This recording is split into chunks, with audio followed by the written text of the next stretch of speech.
Kasi sabi nga natin, nasa ano na tayo, mag-aaral na tayo. Okay, welcome po sa ating seminar. Sa class number 9 na tayo.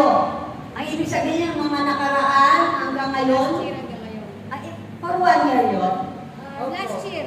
Last year ang ngayon, number 9 1 na. year. Oo. Ang haba na rin ano, ang ibig sabihin nyo, mahaba-haba na rin yung tawag. Si Pulong Bitbit, meron na rin itong laki.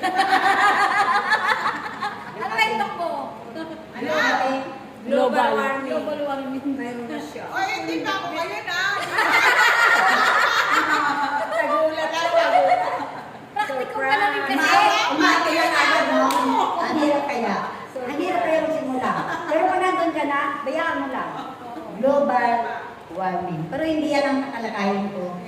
Ay, ipakilala ko muna sa inyo yung ating ina sa ating paklase. No? Dahil ang tuwing magpaklase tayo, kailangan na yung ina na magagabay sa inyo. Ayan. Mapalad kayo, maganda pa, batang-bata pa, ipakilala ko po sa inyo. Tatawagin ko na po, Inang S. Iscario. Kayo po yung ina ng ano? Paklase. Baka sabihin sa akin, ano? Mabuti dito pala, dapat daw tayo. Oo, yan. Baka mamaya sa linggo sasabihin niya. Kasi ito, una ka, sa class number 9. Baka mamaya tawagin ko. Okay, bago ako ipagpatuloy ang aking sasabihin, magpapakilala muna sa atin ang ating ina ng paklaseng ito. Walang iba. Ayan.